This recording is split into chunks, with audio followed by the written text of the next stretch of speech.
세례 요한과 예수님은 원래 사촌간입니다. 예수님보다도 먼저 태어난 세례 요한은 광야에서 회개하라 천국에 갔다 왔다 외치면서 사람들에게 세례를 베풀었습니다. 그래서 그를 우리는 세례 요한이다라고 그렇게 부릅니다. 요한의 사역은 예수님에게 있어서 정말로 중요한 사역이었습니다. 왜냐하면 메시아가 온다고 하는 것을 미리 전했기 때문에 그렇습니다. 그래서 예수님이 나타나셨을 때 사람들이 좀 더 쉽게 예수님을 영접할 수 있었던 것은 바로 요한이 사역 때문이었습니다. 이렇게 요한은 예수님의 길을 예비하는 중요한 역할을 했던 것을 우리는 보게 됩니다. 그런데 오늘 누가복음 7장에 보면 감옥에 갇혀 있는 요한이 사람을 보내서 예수님에게 질문을 하는 장면이 나옵니다. 그 질문의 내용이 뭐냐면 당신이 정말로 메시아 맞습니까? 라고 하는 질문입니다. 이렇게 질문을 했다고 하는 것은 의문을 가졌다는 이야기죠. 실질적으로 지금 예수님이 끊임없는 사역을 하고 있는 상황 속에서 바로 세례 요한은 자기의 제자들을 보내서 예수님이 정말로 메시아인지에 대한 확인을 하고 싶었던 것입니다. 여러분, 그런데 이렇게 예수님에 대해서 의심을 하고 있는 세례 요한을 예수님은 칭찬을 하셨습니다. 그리고 그 예수님에 대해서 이렇게 질문을 하고 있는 세례 요한이지만 예수님은 그 세례 요한을 아주 높이 평가를 해 주신 것을 볼 수가 있습니다. 영상을 보고 말씀 계속하겠습니다. 성인 만화를 잘 그리려고 하다 보니까 플레이보이 잡지책, 야동 그런 영상 틀어놓고선 보고 그리는 거예요.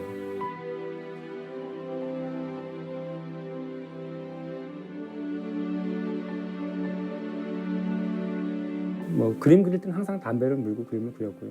그리고 원고 마치고 나면은 이제 포구물을 풀었죠. 그러고 나면 또 신문은 또 연지가 또 들어가야 되니까 머리가 아픈 상태에서 또 그림 그리고. 원고 마감에 급해가지고 밤을 새던 처였었거든요. 근데 이제 오른쪽 폐 쪽에서 소리가 나더라고요.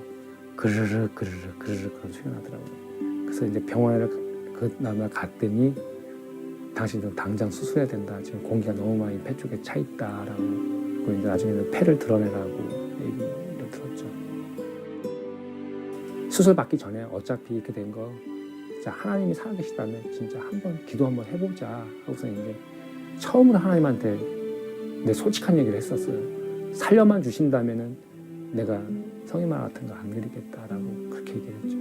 그러고 났는데 수술하는 그 당일날 아침에 진짜 폐가 정상으로 돌아온 거예요.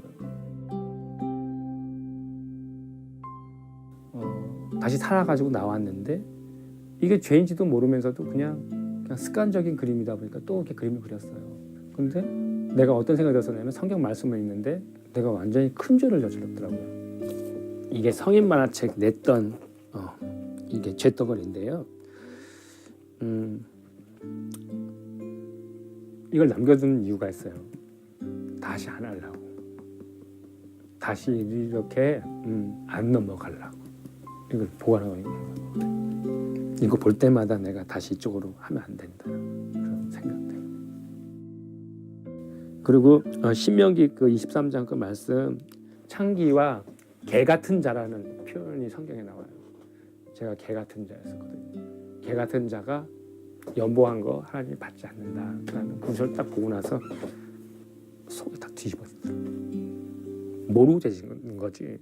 나는 알고선 재진 거예요. 아니었었거든요. 그때서 잘못했다는 걸 알았었죠. 그 전까지 죽었다 살아나고 나서도 성인 마을을 계속 또 그렸었거든요. 그게 죄인지도 모르면서 했던 거였었거든요. 사람의 결단은 한계가 있어요. 그러니까 죄를 지으면 그걸 숨길 게 아니라 바로 아버지한테 그냥 가는 거예요. 나는 넘어질 것이 100%거든요. 그렇지만 아버지가 나를 잡아주실 것도 100%거든요. 그걸 신뢰한다면 넘어지고 쓰러지고 몇 번 했겠지만 결국에는 아버지가 일으켜 세워가지고 그 길 갈 수 있도록 이렇게 인도해 주시거든요. 그러니까 내 자신을 보면 소망은 없지만 아버지를 보면 소망이 있는 거죠.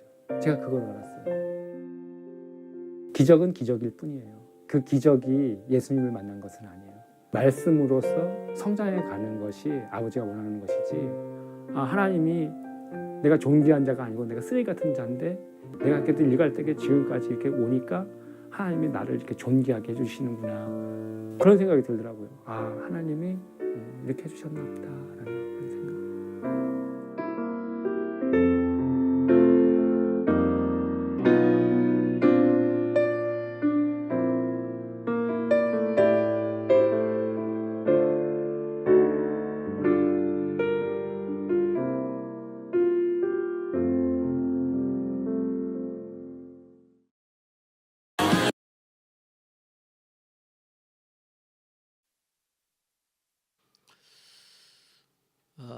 오늘 먼저 생각해 볼 것은 예수님의 사역을 보면서 요한의 반응에 대한 부분들을 좀 먼저 생각을 해 보려고 합니다. 그럼 예수님이 죽은 청년을 살리죠. 나인성 과부의 아들을 살리자 그 소문이 온 유대와 사방에 퍼지게 되었습니다. 누가복음 7장 17절입니다. 예수에 대한 이 소문이 온 유대와 사방에 두루 퍼지니라, 그렇게 말씀을 하고 있습니다. 이러한 소문이 났었을 때에 또 의무를 가지고 있었던 한 사람이 있었으니까 바로 그 사람이 세례 요한입니다. 원래 세례 요한은 예수님에게 세례를 주었던 사람이죠. 그리고 예수님을 증거했던 인물이에요. 그런데 자신이 세례를 주었음에도 불구하고 그 예수님에 대해서 의문을 품게 되었던 거예요. 우리 19절 말씀 보십시오. 요한이 그 제자 중 둘을 불러 주께 보내어 이르되 오실 그이가 당신이오니까 우리가 다른 일을 기다리오리까 하매 그랬어요. 제자를 보내서 뭐라고 말을 해요? 바로 하나님께서 예언되었던 메시아가 바로 당신입니까? 아니면 다른 일을 기다려야 되겠습니까? 라고 그렇게 질문을 하는 것입니다. 요한이 이런 질문을 하게 되어진 것은 자기가 생각하는 메시아 생각, 메시아 관과 실질적으로 지금 예수님이 와서 행하는 행적이 두고 보게 되어질 때에 다르다는 생각을 가졌던 것입니다. 세례 요한은 메시아가 오면 제일 먼저 해야 될 것이 무엇인가 하면 바로 정의로 심판할 것에 대해서 세례 요한은 생각을 했습니다. 그런데 세례 요한이 바라보니까 실질적으로 오셔서 하는 것이 소위 말하는 긍휼 사역과 그리고 더 나아가서 사랑 사역에 집중되어 있단 말이에요. 그래서 세례 요한이 예수님을 보면서 그런 생각했어요. 저분이 메시아라면 왜 저러지? 왜 저러지? 혹시 메시아가 아닌가 하는 그런 생각을 갖게 되어진 거예요. 그래서 제자들을 보내서 질문을 하는 거예요. 19절에 요한이 그 제자 중 둘을 불러 주께 보내어 이르되 오실 그이가 당신이오니까 우리가 다른 일을 기다리오리까. 예수님께서 세례 요한의 제자들이 와서 질문을 했었을 때에 거기에 대한 대답을 예수님이 하십니다.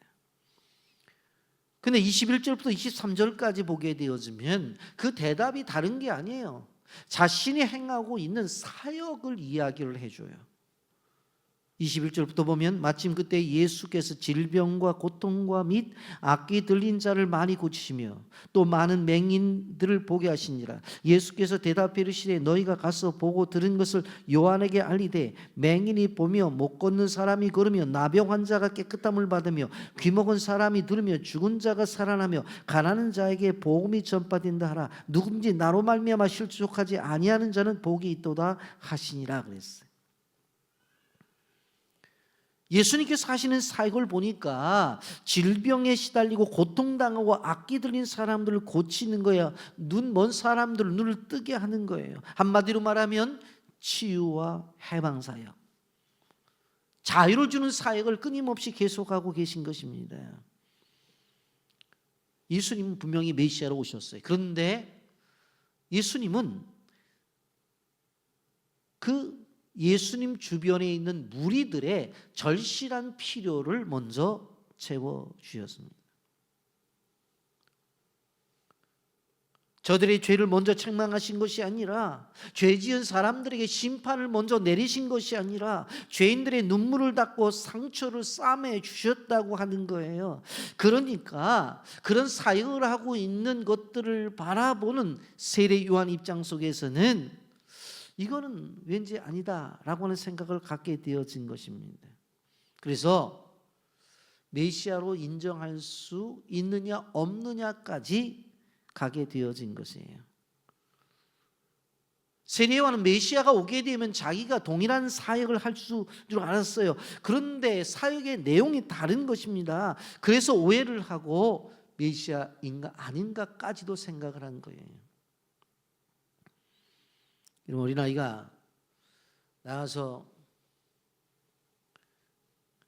들어왔는데 콧물 눈물을 흘리면서 엄마 감기가 들어온 것 같아 하고 이야기를 합니다. 그러면 엄마가 어떻게 해야 돼요? 아유 들어와라, 콧물이 나오네, 코 닦아주고, 예? 추운가 보지, 그렇게 하면서 안아줘야 되지. 그 감기가 걸려가고 콜록대고 들어오는 애한테 소리를 뻘럭 찔리면서 엄마가 뭐라 그랬냐, 날씨 추우니까 두툼하게 입고 다니라고 그랬지, 그리고 집안에 앉아 있으라고 그러니까 온 동네 나다니면서 감기 들었네 해서 계속 얘기하는 거예요. 그 아이에게 필요한 것은 지금 뭐가 필요한 거예요? 눈물과 콧물을 흘리고 지금 감기 기운이 있는 애한테는 야, 약 먹자, 병원 가자, 그게 필요한 거지. 걔한테 암만 소리를 질러봤자, 죄를 지적해봤자 지금 그 뭐가 중요하냐고요. 정의를 추구하며 사역을 했던 세례 요한과 긍휼 사역을 했던 예수님과 대비가 되고 있어요. 그러면 예수님은 이러한 사역에 대해서 부정했느냐? 그건 아니에요. 가늠하다 잡힌 여자가 끌려왔을 때에 죄 없는 사람이 먼저 돌로 치라고 그러잖아요. 다 가버렸어요. 그리고 나서 뭐라고 말을 해요? 사람들이 다 간 다음에 다시 너는 죄를 짓지 말라고 그러잖아요. 그 여인이 죄를 지은 것에 대해서 부정한 거 아니에요. 예수님이 그 죄를 지은 것에 인정을 하셨다니까. 그래서 사람들이 끌고 왔을 때에 너희들도 죄인이잖아, 죄 없는 자가 돌로 쳐, 다 가버렸어요. 그리고 나서 그 여인을 향해서 앞으로 죄 지지 말라 그렇게 하잖아요. 먼저 뭐예요? 그 사람을 향한 긍휼, 사랑이 먼저 접근이 되어지는 거예요. 여러분, 하나님의 나라에서는 이 두 사역이 다 필요한 거예요. 부르심에 따라서 하는 거예요. 여러분,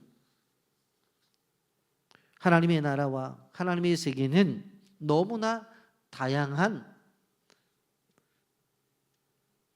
색깔로 이루어졌습니다. 한마디로 말하면 총천연색이에요.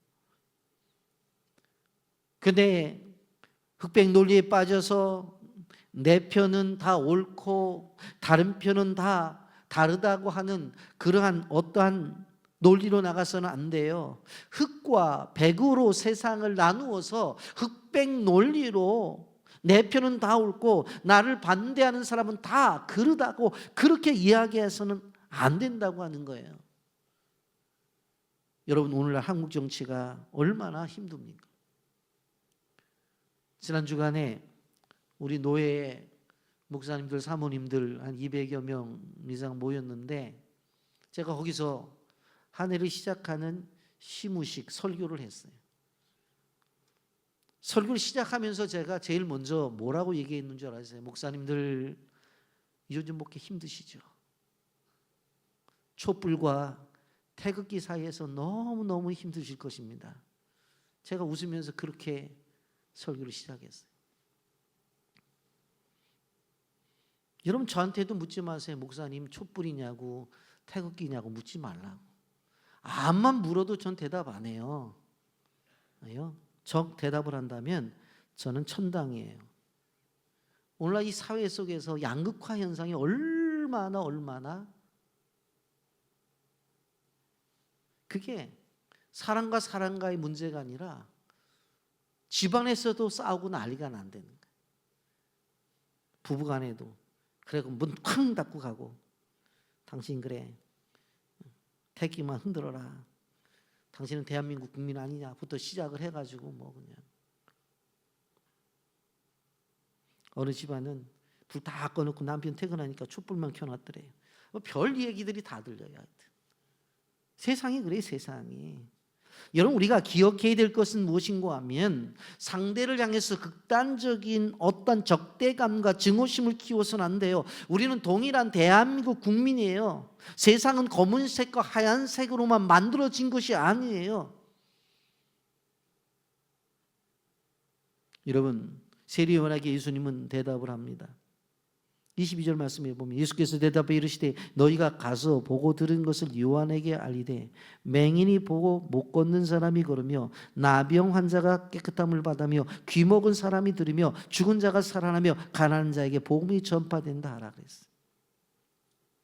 예수님은 자신의 사역을 그대로 이야기를 해요. 그런데 실질적으로 당시에 사람들은 무슨 생각을 가졌어요? 저 사람 맹인이야? 부모가 죄를 지어서 맹인으로 태어난 거야? 아니면 중간 실명자야? 그럼 죄를 지었겠네? 아니 저 사람이 왜 저렇게 못 걸어? 저 사람이 왜 나병 환자야? 왜 당시에는 죄 지은 사람들이 다 나병 걸린다고 그렇게 생각했기 때문에 문둥병 걸린 사람은 다 죄로 인해서 걸렸다고 생각했어요. 귀 먹은 사람들은 왜 저 모양이야? 그렇게 죄를 먼저 가지고 접근했던 것이 세리요한의 방법인데 예수님은 그런 것을 생각하지 아니하고 뭐라고 그랬어요? 못 봐? 보게 해주는 거예요. 못 걸어? 걷게 해주는 거예요. 나병이 걸렸어요. 그러면 치료해 주셔서 건강하게 사회생활 해주는 거예요. 못 들어요. 듣게 해주시는 거예요. 죽었어요. 살려주셨잖아요. 나인성 과부의 아들. 그의 필요를 따라서 그분이 지금 원하는 그것이 무엇인가가 예수님에게는 우선되었던 거예요. 그런데 이러한 긍휼 사역이 바로 예수님의 능력을 통해서 이렇게 나타났다는 거예요. 우리가 그리스도인으로서 기억해 봐야 될 것은 분명코 우리가 이야기할 게 있죠. 바리새인들은 그랬을 거예요. 아니 손가락이 10개인데 하나라도 손가락을 가지고 사용하지 않고 있겠다고. 10개를 갖고 다 지적해도 될 판인데 뭐 그렇게 생각할 수도 있었겠죠. 그런데 예수님은 그들이 죄로 인해서 그렇게 되었다 할지라도 뭡니까? 그들의 필요를 먼저 생각하는 거예요. 여러분 우리가 선교하는 교회이기 때문에 선교지에 가보신 분들은 다 이해하잖아요. 저는 처음에 가서 필리핀 가서 이해가 안 되는 거예요. 필리핀이라는 나라도 산모작을 하잖아요. 초등학교 다 나오셨으니까 산모작 뭔 줄 알죠? 심었다 거두는 것을 1년에 3번을 할 수 있다고. 그런데 왜 굶어요? 제가 여러분들한테 묻습니다. 왜 굶어요? 아니 뚜 안에도 호박을 심으면 그 단호박이 잘 된대. 그런데 왜 굶어요? 길에 가다 보면 토란이 팔뚝만한 것이 있는데 왜 우리나라는 그 토란이 얼마나 비쌉니까? 그렇잖아요. 근데 그 토란 쪄 먹어도 되고 국 끓여 먹어도 되고 얼마나 맛있어요? 우리 뭐 없어서 못 먹잖아요. 왜 굶어요? 근데 그 동산에 서서 아무리 손가락질을 하면서 산모자가 나는 이날에서 왜 굶냐? 어? 단호박이라도 심어서 먹어라부터 시작을 해가지고 아무리 소리를 지른들 그게 그들에게 큰 유익이 될까요? 우선 굶는 아이들에게 오늘 밥 한 그릇 해주는 게 더 중요한 거라는 여러분, 우리는 우리의 삶 속에서 끊임없이 자꾸 어떤 정죄의식을 가지고 다른 사람들을 정죄하려고 하고 다른 사람들의 잘못을 지적하려고 하고 그런 것들이 은연중에 우리 속에 있어요. 왜냐하면 너무나 많이 알아. 왜? 성경을. 이것은 마태복음에 안 맞고, 이건 마가복음에 안 맞고, 이건 누가복음에 안 맞고, 이건 요한복음에 안 맞고 막 그런단 말이에요. 예수님은 그렇게 안 하시잖아요. 여러분, 이러한 배경 속에서 오늘 세례 요한에 대한 반응들이 나타나는 것을 보게 되어집니다.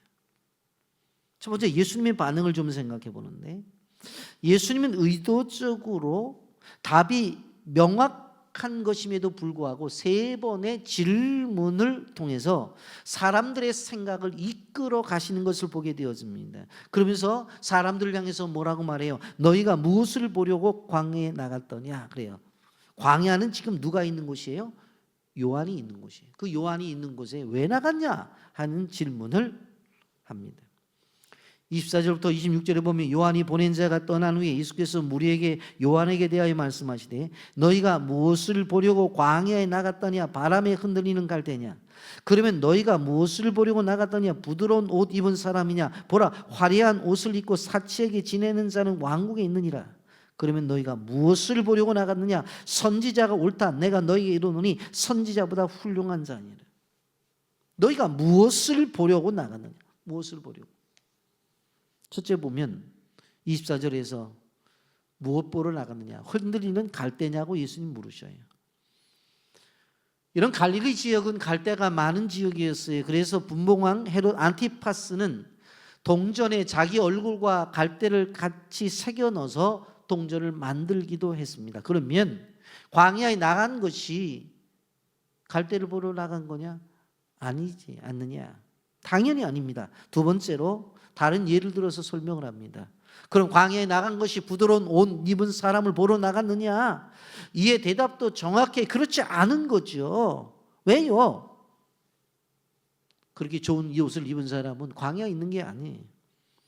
25절 말씀 보면 그러면 너희가 무엇을 보려고 나갔느냐? 부드러운 옷 입은 사람이냐? 보라, 화려한 옷을 입고 사치하게 지내는 자는 왕궁에 있느니라.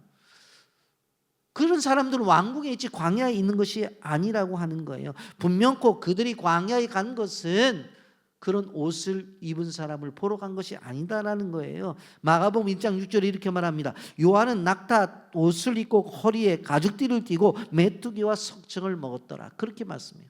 이게 세례 요한의 복장이에요, 복장. 그리고 분명코 화려한 옷을 입은 사람을 보러 간 건 아니라는 이야기. 세 번째로 예수님 우리에게 계속적인 질문을 던집니다. 이번에는 사람들도 긍정적으로 생각할 수 있는 답을 내놓죠. 26절에 그러면 너희가 무엇을 보려고 나랬느냐? 선지자냐? 옳다. 내가 너희에게 이르노니 선지자보다 훌륭한 자니라. 사람들은 요한에게 무엇인가를 느꼈어요. 그래서 광야로 나간 거예요. 갈대를 보러 나간 것이 아니라 좋은 옷을 입은 사람을 보러 나간 것이 아니라고 하는 거예요. 그래서 예수님께서 정의를 해주셔요. 26절 너희가 무엇을 보려고 나갔느냐? 선지자냐? 옳다. 내가 너희에게 이르노니 선지자보다 훌륭한 자니라. 너희가 선지자를 보러 나가서 맞아.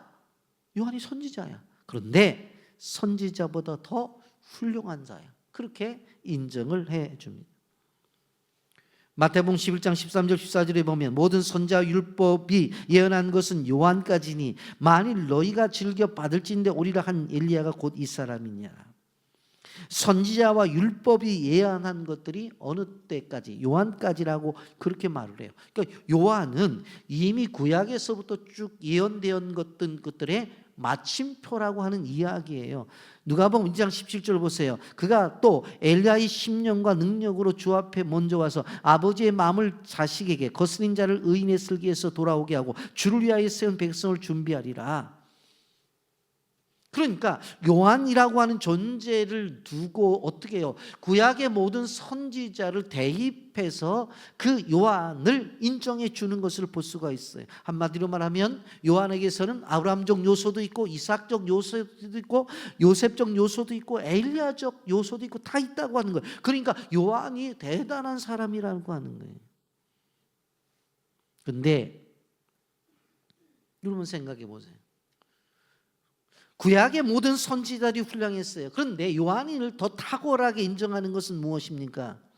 여러분, 요한의 사명, 요한의 축복은 뭐냐면 구약의 다른 선지자들이 누렸던 것보다도 더 훨씬 훌륭한 하나님의 은혜를 받은 사람이. 왜 그래요? 구약의 선지자들은 오실 메시아에 대해서 이야기를 했잖아요. 그렇잖아요. 그런데 이사야도 오실 메시아에 대해서 얘기를 했잖아요. 그런데 세례 요한은 메시아를 만났잖아요. 이 사람이 메시아라고 이야기했잖아요. 자신의 눈으로 보았잖아요. 구약의 선지자들은 앞으로 이런 메시아가 올 것이라고 하는 예언만 했었는데 세례 요한은 어떻게 했어요? 실질적으로 자신의 눈으로 메시아를 보면서 증언을 했잖아요. 그러니 세례 요한이 얼마나 하나님의 은혜를 받은 사람인가 하는 것을 생각해 보게 되었어요. 그것을 누가 인정해요? 예수님이 인정을 해주고 있다는 것입니다. 또 하나 보게 되니 무리들의 반응입니다. 누가복음 7장 29절을 보면 모든 백성과 세리들은 이미 요한의 세례를 받은지라 이 말씀을 듣고 하나님을 의롭게 하되 그랬어요. 바리새인과 율법 교사들은 실질적으로 세례를 받지 않았어요. 거절했어요. 그러나 여기에 보게 되어진 모든 백성 그리고 죄인으로 취급받던 세리까지도 요한의 메시지를 듣고 세례를 받았다고 분명히 말씀하고 있는 것을 우리는 볼 수가 있습니다. 여러분, 요한이 베풀었던 세례는 죄 사함의 세례였습니다. 회개의 세례였습니다. 당시에 유대인들은 기껏 해봤자 어떻게 해요? 의식적으로 손을 씻든지 아니면 발을 씻든지 아니면 물에 들어가 목욕을 하든지 그러한 정결 예식밖에 없었어요. 그런데 요한이 베푼 세례를 받았다고 하는 것은 그들의 놀라운 의식적 개혁이 있었던 것을 볼 수가 있습니다. 그리고 또 한 가지 당시 영적 리더들의 반응입니다. 30절 말씀, 바리새인과 율법 교사들은 그의 세례를 받지 아니하므로 그들 자신을 위한 하나님의 뜻을 저버리니라 그랬어요. 백성의 지도자들이 어땠어요? 요한의 세례를 거부하는 것을 볼 수가 있습니다. 이들은 어떤 사람들입니까? 말씀을 가르치는 사람들이었어요. 그렇기 때문에 요한이 하는 이야기가 무슨 이야기인지도 알아들었을 거예요. 이들은 구약 성경을 통해서 하나님의 뜻을 연구하고 가르치는 사람들이었어요. 그런데 정작 가르치는 그들이 정작 하나님의 말씀을 거부한 것을 바라볼 수가 있습니다. 그런데 이것은 단순히 한 사람을 거부한 것이 아니라 선지자를 거절한 것이고 메시아를 거절한 것이고 하나님의 뜻을 거절한 것입니다. 여러분, 영적 리더들이 이렇게 거절한 것을 보게 되어집니다. 그런데 예수님이 그러한 거절 속에서 뭐라고 인정을 해줘요? 28절에 보면 내가 너에게 말하노니 여자가 낳은 자 중에 요한보다 큰 자가 없도다. 그러나 하나님의 나라에서는 극히 작은 자보다 그보다 크니라. 그렇게 말씀했습니다. 하나님의 나라에서는 지극히 작은 자가 세례 요한보다 크대요. 세례 요한을 크다고 인정을 해주고 하나님 나라에서는 아주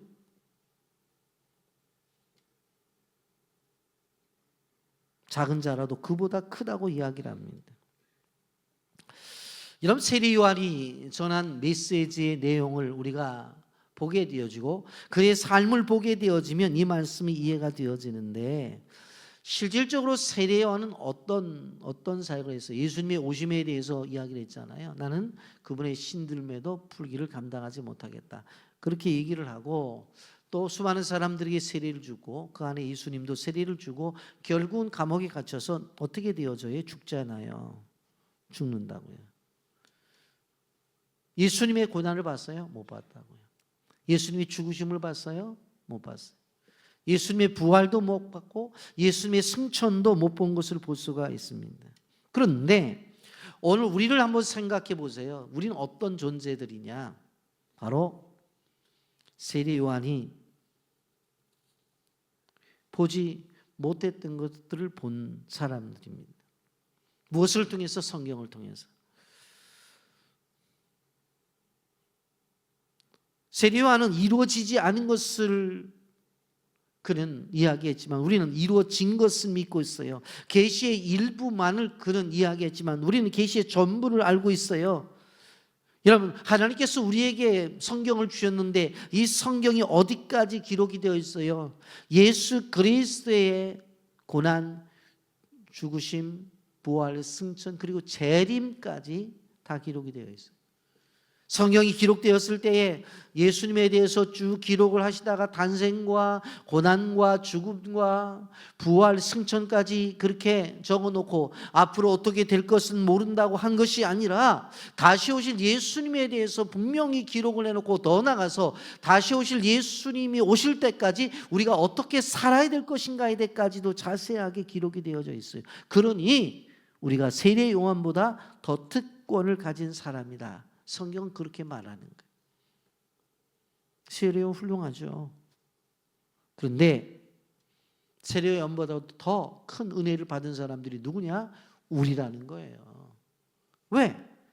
세례 요한은 바로 예수님의 사역만 보다가 순교를 당했거든요.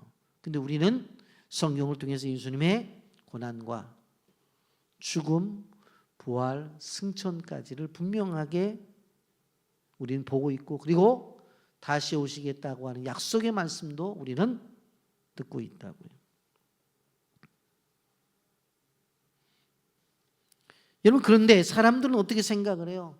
지금이라도 예수님이 딱 나타나셔가지고 한 말씀 해주시면 좋겠다고 하는 그 생각을 갖는 사람들이 있어요. 어떤 사람들은 내가 예수님 당시에 살았다고 한다면 예수님을 만나고 그리고 예수님의 음성을 듣고 예수님께서 말씀하신 대로 순종했으면 얼마나 행복할까, 그런 생각을 해요.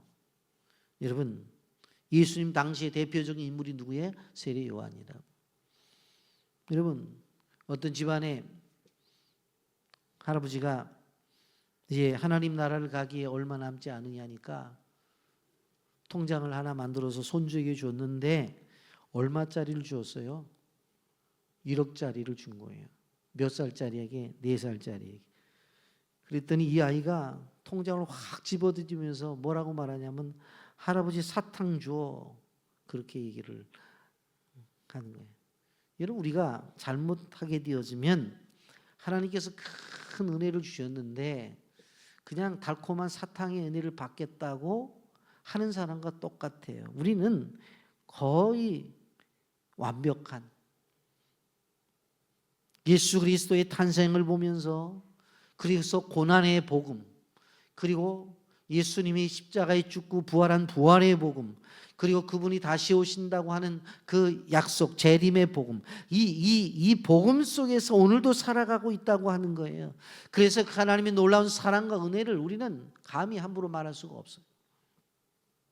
그런 시대를 향해서 예수님은 오늘 한 비유를 통해서 말씀해 주고 있습니다. 32절 말씀에 보면 비유하건대 자니들이 장터에 앉아 서로 불러 이르되 우리가 너희를 향하여 피리를 부르도 너희가 춤추지 않고 우리가 애국하여도 너희가 울지 아니함과 같다 그랬어요. 약속을 했어요. 장난을 치면서 놀이를 하고 있던 아이들이 야, 피리를 불면 춤추는 거다. 그렇게 할게. 에고 너희들이 장래 놀이를 하게 되어질 때 너희들이 이제 곡하면 울어줘야 된다. 그렇게 얘기를 했어요. 그렇게 약속을 해놓고 하질 않는 거예요. 오늘 저는 이러한 것들을 보면서 한마디로 이것을 무반응의 영성이다. 아니면 더 나아가서 거절의 영성이라고 그렇게 이야기하고 싶습니다. 우리는 영적으로 둔감한 존재가 되었어요. 피리를 불어도 춤추지 않아요. 곡을 해도 울질 않는다고요. 우리 주님은 이 부분에 대해서 아파하셨어요.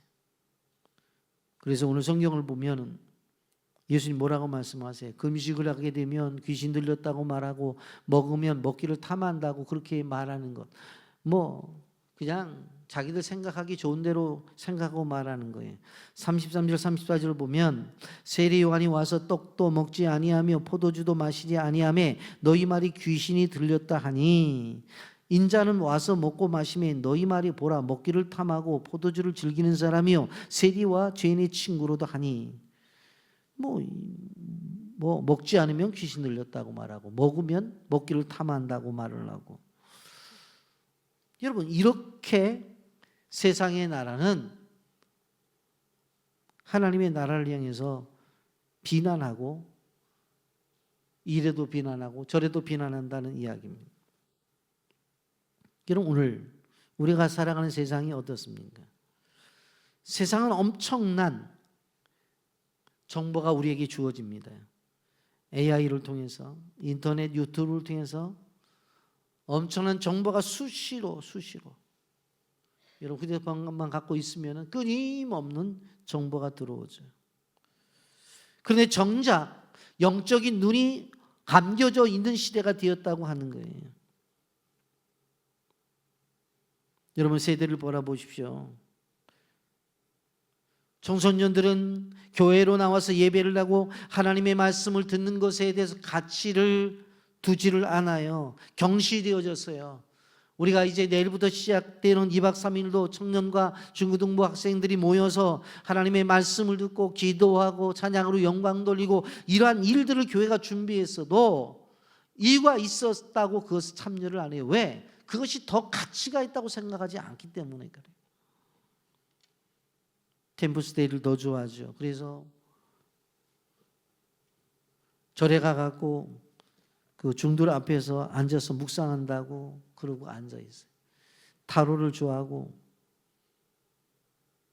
점치는 것 좋아하고 사주 이산마를 받아가지고 여러분 생각보다도 무속적인 사고가 아주 깊이 들어와 있는 거예요 지금. 그래서 보편적으로 이사 가는 날짜 받아서 가는 거는 다들 우리는 안 와도 알고 있는 거잖아요. 요즘 어떠냐면 뱃속에 있는 아이가 며칠 날 나와야 얘가 큰 인물 되냐고 점쟁이가 얘기하면 산부인과 가서 어떻게 해요? 그 날짜 맞춰서 재앙절개 갖고 애는 나오기 싫다고 그러는데 애를 끄집어낸대잖아요. 이렇게까지 바로 어떻게 되어졌어요? 세상이 변하고 있어요. 선악과를 따먹으라고 유혹하던 뱀들이 유혹을 해서 아담과 하와를 유혹했잖아요. 그래서 인간 세상에 죄가 들어왔잖아요. 여러분 세상의 모든 것은 다 먹어도 좋은데 하나만 먹지 말라고 그러는데 왜 그 하나에 집중을 하냐고. 여러분 오늘날 우리도 기억해야 돼요. 잘못된 영성에 그 오류에 빠져버리면 안 된다고 하는 걸 우리가 기억해야 돼. 그래서 오늘 마지막 절 35절은 이렇게 마칩니다. 지혜는 자기의 모든 자녀로 인하여 옳담을 얻느니라. 그렇게 말했어.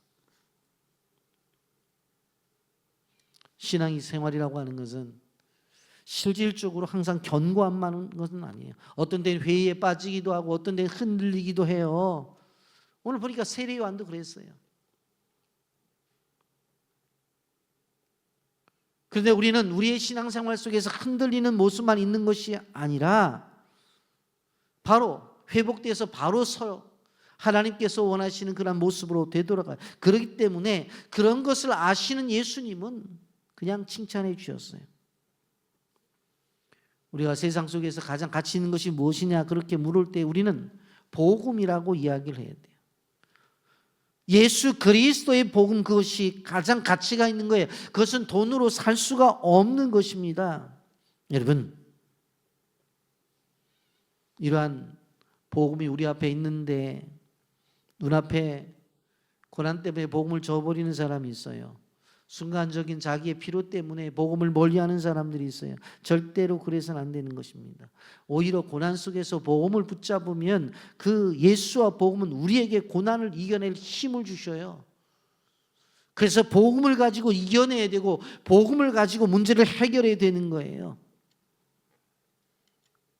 세상의 무속과 사주팔자, 타로, 절대적으로 이러한 것들이 우리의 문제를 해결하는 것이 아니라 복음이 우리의 문제를 해결하는 거예요. 그래서 우리는 깨어 있어야 되는 것입니다. 어제 제가 인카운터를 진행하면서 세 번째 시간에 제가 강조한 것이 뭐냐면 2025년도에는 어떻게 하자? 복받자. 복받자. 무조건 복을 받아야 돼. 우리 교회도 복을 받아서 주변의 어려운 교회들을 도와줘야 되고 우리 성도들이 복을 받아갖고 주변의 어려운 사람들을 도와줘야 돼요. 저는 2025년도에 교회는 교회대로, 여러분의 기업은 기업대로, 개인은 개인대로 채우심을 경험하자. 채우심. 그래서 정말 하나님 우리에게 주신 것들을 베풀고 나누고 섬기고 살아간다면 그것이 얼마나 복된 삶인가. 우리는 그런 사실을 생각하면서 한 해를 우리가 시작합니다. 어떠한 문제보다도 고난보다도 복음이 큽니다. 그래서 예수님은 다른 어떠한 것보다도 찾아가서 그들의 필요를 채우시는 것부터 시작하셨다는 것을 알아야 돼. 그래서 우리가 그것을 안다고 한다면 우리도 우리에게 주신 것들을 가지고 나만을 위한 것이 아니라 하나님께서 주신 것들을 가지고 나누고 베풀고 섬기는 그런 삶으로, 그리고 다른 사람들의 이해하는 데서부터 출발하는 주의 종들이 되기를 예수님의 이름으로 축복합니다. 아멘.